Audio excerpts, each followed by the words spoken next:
अहमदाबाद में ईसनपुर झील पर अब तक का सबसे बड़ा अतिक्रमण हटाओ अभियान। 900 से अधिक घर ढहे, पुलिस प्रशासन की संयुक्त कार्रवाई जारी। अहमदाबाद में सोमवार की सुबह उस वक्त हलचल मच गई जब नगर निगम और पुलिस ने मिलकर ईसनपुर झील के पास फैले अवैध अतिक्रमण को हटाने के लिए एक विशाल तोड़फोड़ अभियान शुरू कर दिया। प्रशासन ने इसे पिछले कई वर्षों में शहर का दूसरा सबसे बड़ा एंटी एंक्रोचमेंट ड्राइव बताया है। 96,000 वर्ग मीटर सरकारी झील भूमि में 30% हिस्से पर कब्जा। एएमसी के उप आयुक्त रिद्देश रावल के अनुसार ईसनपुर झील क्षेत्र में कुल 96,000 वर्ग मीटर भूमि है, जिसमें से लगभग 30% यानी 28,800 वर्ग मीटर क्षेत्र पर अवैध निर्माण और बस्तियां बसी हुई थीं। यह कब्जा न केवल जल निकासी और झील के प्राकृतिक पुनर्भरण सिस्टम के लिए खतरा बना हुआ था, बल्कि मानसून के दौरान बाढ़ और जलभराव की संभावना भी बढ़ा रहा था। दिवाली से पहले 167 व्यावसायिक संपत्तियां ढहाई गई थीं।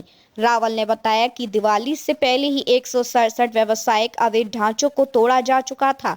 सोमवार सुबह हुआ अभियान, जो अब तक का सबसे बड़ा आवासीय अतिक्रमण हटाने का ड्राइव माना जा रहा है। निवासियों को 2 बार नोटिस, पात्र परिवारों का दस्तावेज संग्रह। एएमसी का दावा है कि किसी भी टकराव से बचने के लिए निवासियों को 2 बार निर्माण जारी किया गया। कार्यवाही से पहले उन्हें विश्वास में लेने के लिए मीटिंग्स की गई और पात्र लोगों के दस्तावेज इकट्ठा किए गए ताकि उन्हें भविष्य की सरकारी आवास योजनाओं में शामिल किया जा सके।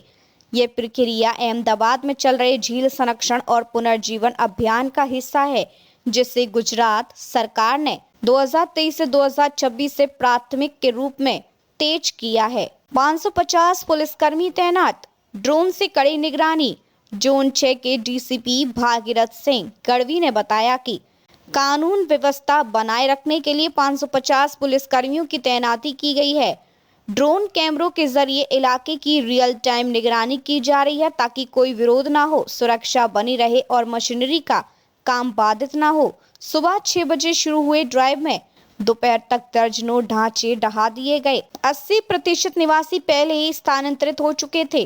अभियान को आसान बनाने के लिए पिछले हफ्ते एएमसी और पुलिस अधिकारियों ने निवासियों के साथ बैठकें की थी। डीसीपी गढ़वी के अनुसार 80% निवासी पिछले सप्ताह ही अपना सामान लेकर जा चुके थे। शेष परिवार सोमवार सुबह स्थानांतरित हुए। ये एक महत्वपूर्ण बिंदु है क्योंकि अधिकांश बड़े ध्वस्तीकरण अभियानों में पुलिस जनता झड़पें होती हैं, जबकि इस बार स्थिति शांतिपूर्ण रही। शहर में दूसरा बड़ा अभियान अप्रैल में चंदौला झील के पास 1.25 लाख वर्ग मीटर भूमि खाली कराई गई थी। इससे पहले अप्रैल 2024 में दानी लिमड़ा क्षेत्र स्थित चंदौला झील के आसपास से प्रशासन ने लगभग 1.25 लाख वर्ग मीटर जमीन अतिक्रमण मुक्त कराई थी। अहमदाबाद में झीलों को बचाने के लिए पिछले 2 वर्षों में यह नीति बनाई गई है कि झीलों के आसपास 200 से 500 मीटर क्षेत्र में कोई अवैध निर्माण नहीं रहने दिया जाएगा। बाढ़ नियंत्रण और पर्यावरण संतुलन के लिए प्राकृतिक जल क्षेत्रों को पुनर्जीवित किया जाएगा। इसी अभियान के तहत ईसनपुर झील का क्षेत्र प्राथमिकता सूची में था। विशेषज्ञों की राय, झील क्षेत्रों पर अतिक्रमण अहमदाबाद की सबसे बड़ी पर्यावरणीय चुनौती।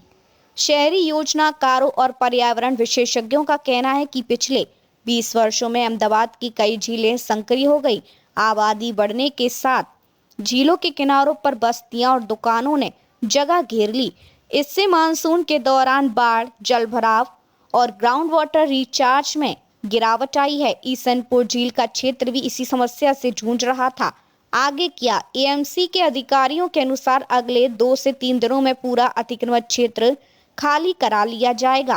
खाली भूमि पर झील के विस्तार, वॉकवे, जल संचयन सिस्टम और हरित क्षेत्र विकसित करने की योजना पर काम चल रहा है। समापन। अहमदाबाद में ईसनपुर झील के पास चल रहा विशाल एंटी एंक्रोचमेंट ऑपरेशन न केवल प्रशासन की कड़ी कार्रवाई को दिखाता है, बल्कि यह शहर में बढ़ती नगरीकरण चुनौतियों और पर्यावरण संरक्षण के बीच संतुलन की कोशिश भी है।